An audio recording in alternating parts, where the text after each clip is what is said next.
Hey guys, I'm Randy Unger of Truth Be Told, and with me today is filmmaker and actor Derek Ting of the new science fiction action film Agent Revelation. Derek, how are you today? I'm great. How you doing from Hong Kong? Good, good. All good here in Queens, New York. I love it. I'm from New York. Oh, are you? Oh, great. What part? Yeah, there's a lot of good food in Queens. I'm from upstate New York. I went to school in New York and then worked in New York City for like a number of years, like five to Nice. 7 years. Well, So we miss you. Come back. I miss it. The Yep. museums, the walking on this, just walking and shopping. But yeah, Nice. I'll make Well, it back. so Agent Revelation, it's this huge epic sci-fi action film.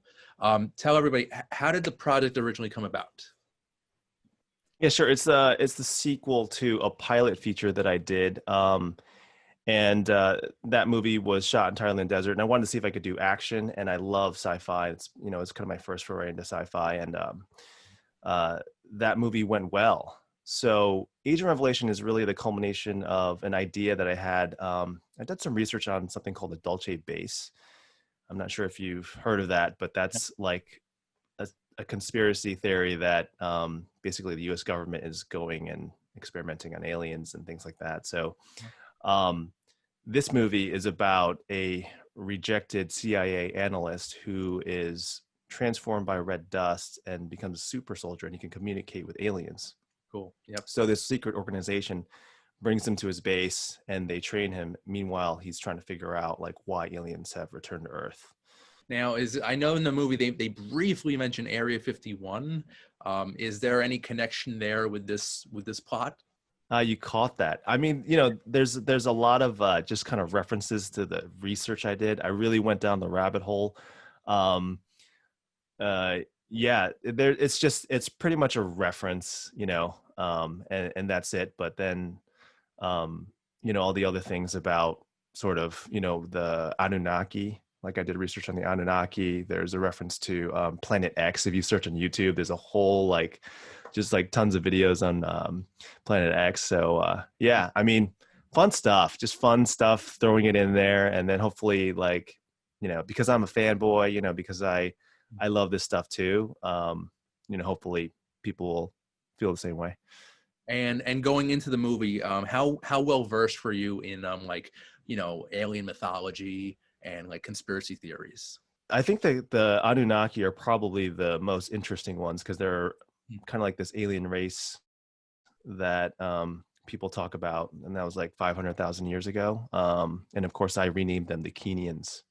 Mhm. Um, so I think that what you'll find is that I'm very well versed, but then it's an interpretation. So hopefully people don't take this as like, oh, this is actually happening, or this is like, science. I've heard something called science fact.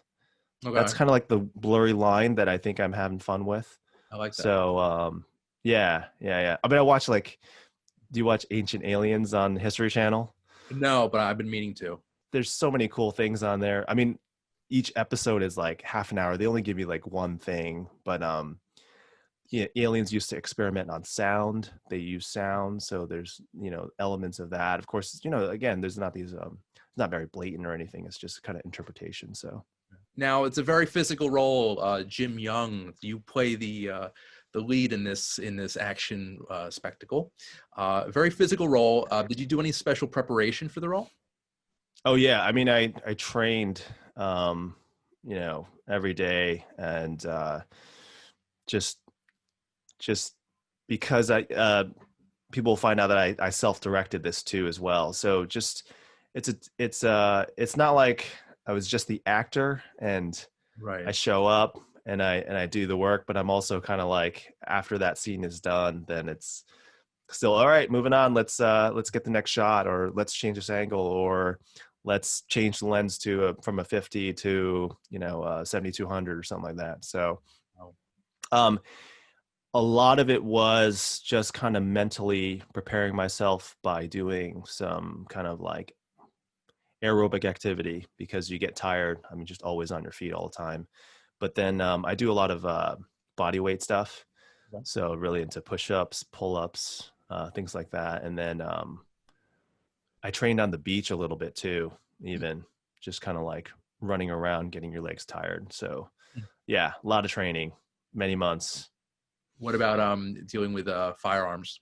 Yeah, funny enough that so I hadn't shot a firearm until the year 2016, and that's kind of how the first one got started. A friend of mine took us out to the desert to shoot weapons, and I got to shoot like M4s, automatics, things like that. So um, I got to be honest, I was nervous about handling them, but then I got a little more comfortable, but still I get nervous around handling a weapon. But yeah, I've had that kind of experience. And then we actually, for that one, we shot with live firearms with fire safety officers for that. But however, I want to tell you something about airsoft, which I think is interesting.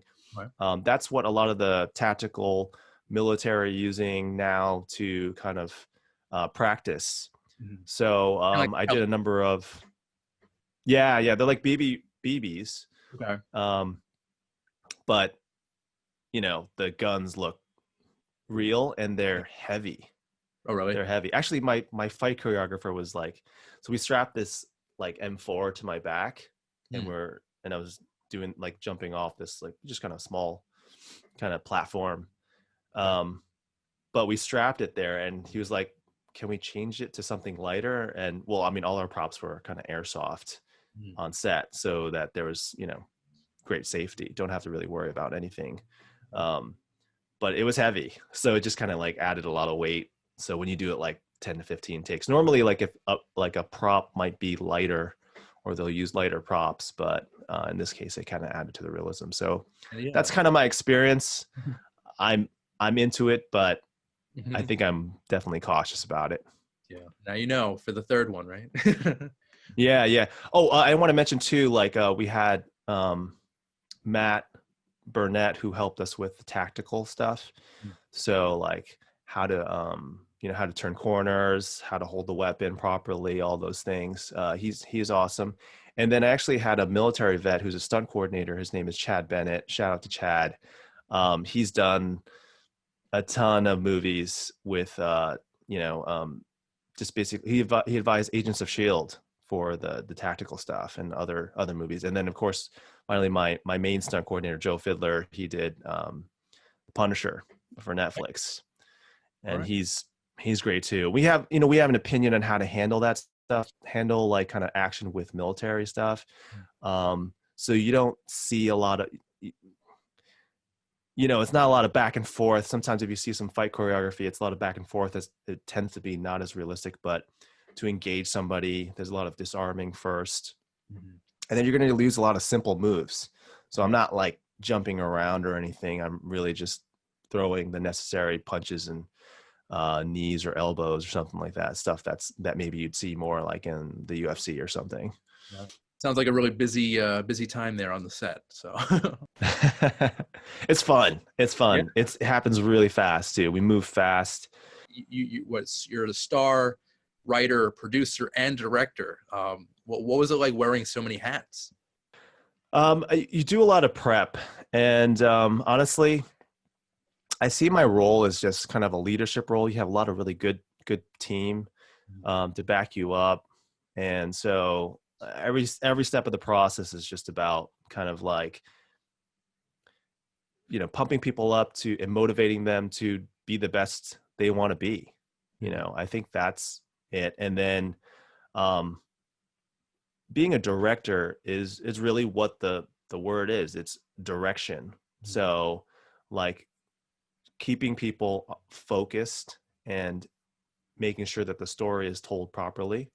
That's like essentially what it is. But yeah, and then now that this is my fourth feature, I'm much more confident.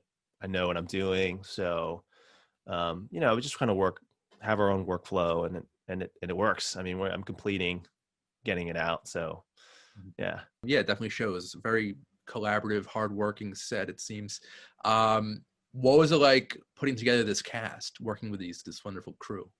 Oh, this was awesome. So I work with a casting director called Mark Tillman. He's a veteran in the industry. He did MacGyver from the 80s, and he did It. He's like original OG Hollywood casting director, and he's done a number of other movies, but just kind of showing you how far he went back. We put out a breakdown in Hollywood, and we had 5 to 10,000 people apply for all the different parts. Nice. And we had a casting session, so he kind of narrowed down to who we wanted, who would be good. Mainly, a lot of it's based on resume, but also who can act. And so then I had to kind of pour through all the different potential actors for each part, Nice. and that's kind of how we did it. So, Michael's a star name, and I looked through pages of star names, and of course, I'm a Star Trek fan, so that was definitely good. But also, it's interesting to have a story. My dad had a heart attack, so I flew to New York right away. This was when we were casting, Okay. and I'm chatting with my brother. My brother is a huge Trekkie, and we're just waiting for his results. My dad, by the way, is fine. I don't want to create too much suspense. I'm a storyteller, filmmaker, but Good. so we're sitting there and we're just chatting. I'm like, yeah, I'm looking through all these different actors. There's a lot to choose from. They're all great. And some, I grew up on watching these guys in many movies, and he was instinctually like, oh, you know who you want? You want Michael Dorn. I said, oh, okay, interesting. Yeah, and that's how we got Michael Dorn. Well, how we got Michael Dorn was, obviously we went to him, we sent him the script, and it was because he liked the script, the dialogue, and that the character was very compelling. And I think that's pretty exciting about him too, is that I think you're gonna see a whole different side of him. His voice is amazing. Obviously, people know him as Worf on Star Trek. He's a real handsome guy. He has a great presence. He's tall. He's taller than me. So, when we look at those, when we look at each actor, we look at those things. And then the rest of the cast is amazing too. They all have like resumes, pages of resumes, been on major shows. Kayla's, was on Vampire Diaries. She's on Roswell now. Eve is a great military soldier. She handled the action really well. She doesn't even have a stunt double, and I had her come in, and she read, and she's great too. So everyone's great. Yeah, and everyone's very pretty, I noticed. So, very attractive cast you've assembled. It's LA. It's so competitive. It's so competitive. I'm like, just amazed at how many good actors and actresses are. I mean, by the way, like we brought back Mariah Cunningham and Terrence Jones, like great actors, really, good looking. So it's like, yeah. It worked really well. Now I'm curious. There are obviously challenges on all sets. What were some challenges that you, Derek, faced? What did you face on set, challenge-wise? Oh man, how many, how many times? Like we just try to keep it together and make sure it's the best. Some of the stuff, I think with sci-fi, you're creating this world, and I was concerned about that. So especially with the visual effects, I kind of was in over my head, and but I would say that's probably was the biggest hurdle, that I didn't realize how much visual effects we would need. I knew that we'd needed it, but I didn't know it was that much. And I can't stand movies where the visual effects don't meet the level and quality of the movie. Right. So we went to some of the best in Hollywood. Essentially, I traveled. I spent months looking for the right visual effects company, and I found these guys in Marina Del Rey. They're ex Digital Domain. They started their own company 5 years ago. My supervisor, Chad, shout out to Chad. He worked on Tron. He worked on Greyhound, which just came out. Okay. Tom Hanks. With Tom Hanks. He was on set there. So that was probably the biggest hurdle too, because it took so long. But hey, here's a story on when I was on set though. I gotta say I got hit by so do you know the guy with the blades, the guy with the blades, his name is Butcher. He's not named in the movie. Okay. He's a guy with these electric blades. Was that one of the aliens? Yeah, Okay. one of the baddies. Yeah. So the stunt guy, Mark Michonne, who's awesome, very gracious stunt guy. I was purposely getting close to him because it has to look, authentic. And he was very careful, but it was my fault. I didn't duck in time.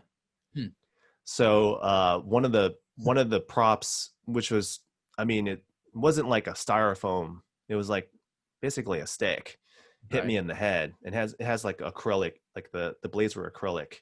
In the movie. They're enhanced with visual effects. And I gotta say it hurt really bad, but didn't break the skin. What? It didn't break. No. Good. I think luckily somehow he kind of that's the great thing when you work with great stunt people. Like I think at the last minute he saw me like not ducking in time, and then he kind of like turned his wrist so the stick hit me in the head. But I was like kind of phased, like how you kind of just like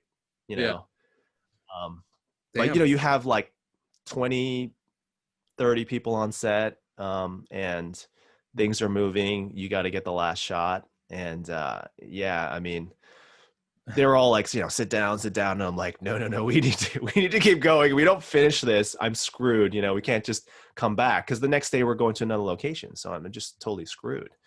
So a lot of things like that happening where you're just kind of like, oh, if you don't get to the next thing, then you're screwed. Yeah. So just keep going, adapt, move on.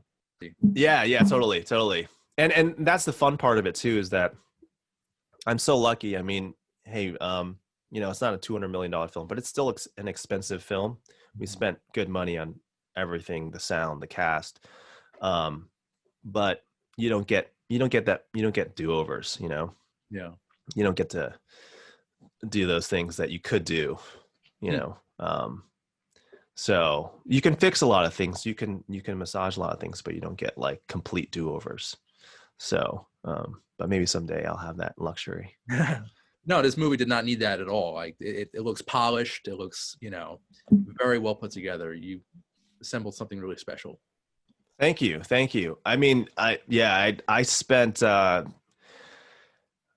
don't list that I'm the editor, but I edited like many times. And I think that's like, you see a lot of stuff that comes out, and sometimes the story can towards the end be a letdown, or some things don't get wrapped up very well. And I think that's because you're on like say like a TV deadline or whatever, or a studio is I am pretty fast and I hit deadlines, but I think the luxury of the people behind me, my executive producers, who are so cool, they let me have free reign. They trust me. And I think that's probably because I've done 4 movies out now. Yeah.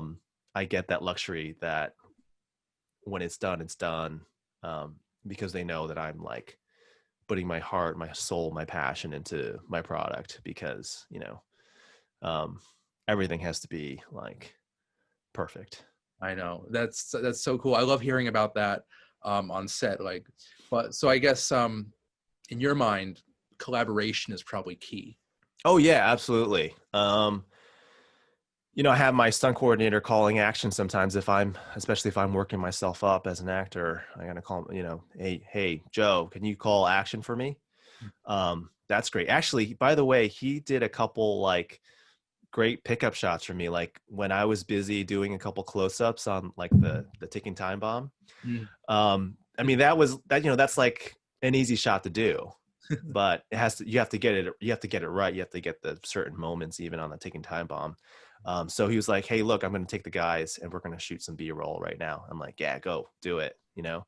So it's kind of like that. And then I was like, I can actually use this in the movie, and oh, this is great. So um, Nice. yeah, things like that. I mean, yeah, Cool. you know, Cool. Chad with visual effects, they created a lot of I gave them references, but then, you know, they interpret it. And it's crazy. Like I can't even imagine you even sleeping. Like you're doing so much on this movie. So I commend you on that as well, sir.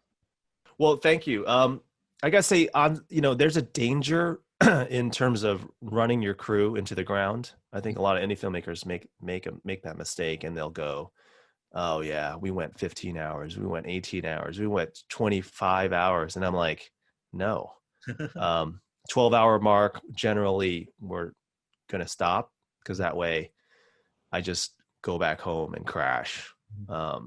So, I mean, we were in LA, so the nice thing I had an assistant, Curtis, and he drove us back.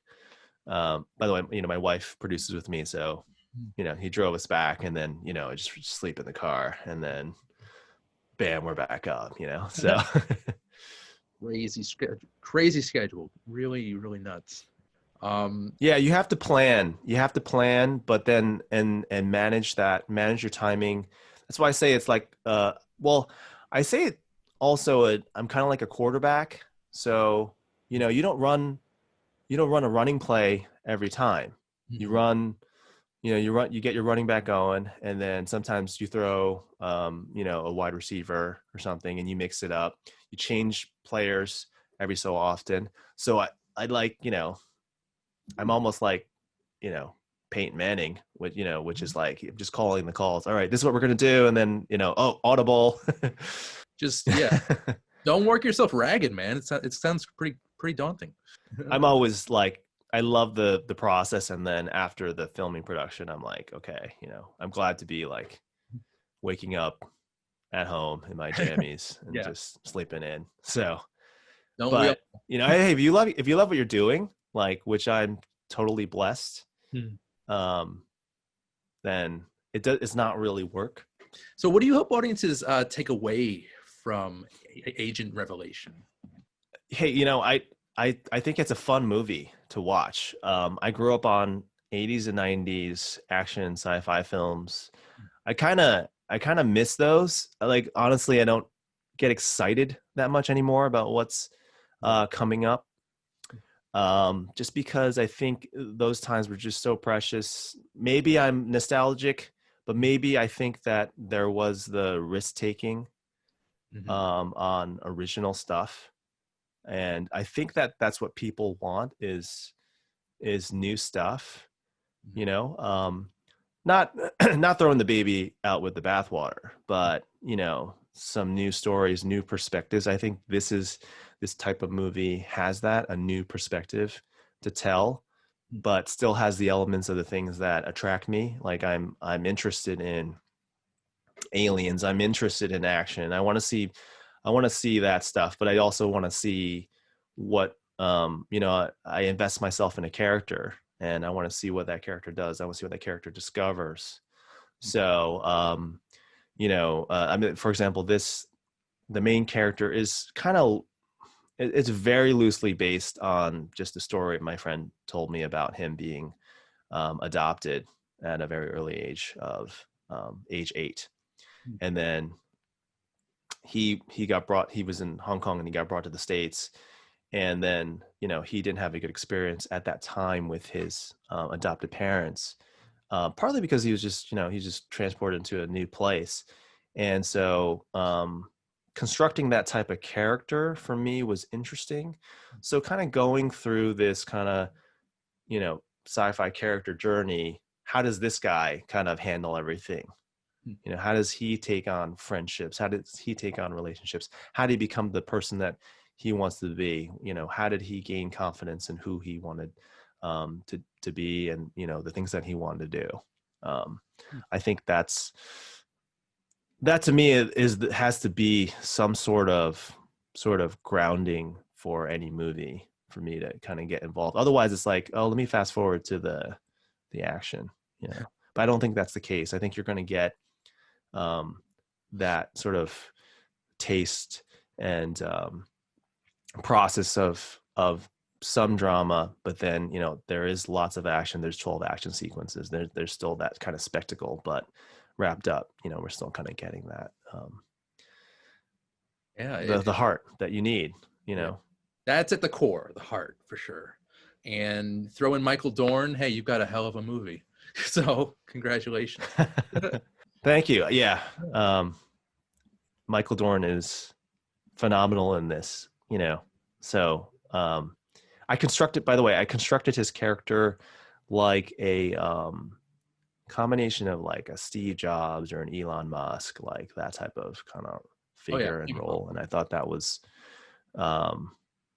you know, there's not that many actors that can play that role, and he nailed it. Now, are there any other projects you're working on now that you can chat about, or what's the word? Yeah, absolutely. So we're working on Agent 3. I'm actually writing the script right now, so it's nuts. All right. So we had a screening back in July. This is when you know, I just kind of finished the movie. Wow. And you know, we found some new investors that really liked it, you know. So the treatment is done. I know what's happening. So, you know, of course, any filmmaker wants to build and grow. So this one's going to be like, there's going to be like spaceship battles. There's going to be like so much more. If you thought that, if you enjoyed this one, there's going to be even more. So I'm so psyched about it. And I'm very lucky to just be like, oh, I know what I'm doing, you know, for another couple of years. That's how it is as a filmmaker. You just kind of know what you're doing for like a year or two, and then you know, then you finish your movie. But it's just kind of going that way. So, any cast members you can discuss now? we're bringing back, you know, a lot of the original characters. Okay, great. I'm bringing back Michael Dorn. Nice. No doubt. No spoilers. I have yeah, figured that out. There's no spoilers. I'm bringing back Michael Dorn for sure. You know, and the rest of the crew. So, you know, if you watch the movie, you'll figure out who comes back. I actually watched the film twice. Yeah. Wow. It's so much fun. It's a good one, man, and I had fun watching it. Oh, that's awesome. Thank you. That I love that. I mean, I worked on the movie for 3 years, so you can't imagine, like, and you're my first interview, so. Oh wow, great. On you know, yeah, in person. There's a number coming up, but you're going to be my first. So thank you for saying that. That's you know, that's makes me happy. If, you know, actually people comment on my Facebook and my YouTube, and I love that. Yeah. I love that, you know, and we've getting really good just comments, like the excitement. Yeah. I love that. So it's what I kind of live for, is, and it's finding the right people who will appreciate, you know, the work. And if this is part 2, then I can only imagine part 3 being even better, because now you have a little more money from the, you know, the backing to fully realize this world and these characters. And yeah, I'm looking forward to that one. It's going to be shot partially in Hong Kong too. So I'm bringing it back to Hong Kong because I'm based here. So there's going to be some Hong Kong actors in it, and there's also some additional casts, which I think people will get excited about, but can't make any announcements. So I hear you. No, mum's the word. Yeah, lastly, how can people see Agent Revelation? Is it's streaming anywhere, or how can people see this fun film? In North America, it's going to be on premium video on demand. So it'll be on all major platforms: cable, VOD, iTunes, Amazon, and then so the way it works, that's a certain window of time, and then it would go on to like kind of the streaming platforms after that. But I hope people will come out and support the film in the beginning, and we're going to have like a whole ton of like Q&As and stuff like that around the film. And nice. So yeah. And then internationally, I know Japan has already picked it up, so I can mention that. That'll be in March. And then a number of other countries are, you know, picking it up. We just started selling in November, and right now it's like December, so that's usually how it works. So it'll roll out, but North America is our primary right now because of the fact that we shot in California and all the cast is there and everything. So It seems to be blowing up, and that's amazing. And I hope to even see like maybe a toy line out of this. I don't know. I could see that possibility. oh my gosh, that would be so cool. Why not? Yeah, I'd love the spaceship to be a toy or Yeah. something. I grew up on GI Joe and He-Man, so I mean that would be, I don't know, yeah, it's I'm like feeling more like the Colonial Marines and Aliens, kind of that vibe, you know. yeah. Oh, Aliens is one of my favorite movies. I mean, geez, like I saw James Cameron. some similarities here with Agent Revelation, and a little bit of like Starship Troopers. Love Starship Troopers, underrated film. Yes. Casper Van Dien. Yep, he's Yeah, great. love the kind of cheekiness of it. Yeah, totally. Sweet. Yeah, I But mean, like all the the Predators. I'm a Schwarzenegger fan. Like nice. Stallone. Like That nostalgic feeling and that love for like 80s 90s sci-fi action is totally present in your movie. So again, congratulations. oh, thank you so much. Thank you. Yeah, I mean, hearing especially from someone who like appreciates film, knows film, like that means a lot to me. Well, Derek Ting, I want to thank you so much for your time today. This was great. The film is great, and I wish you all the best. Come again soon. I hope to interview you for part 3, actually. You got it. You got it. So I'm Randy Unger, and this has been Truth Be Told. Thanks so much for watching. We'll see you next time.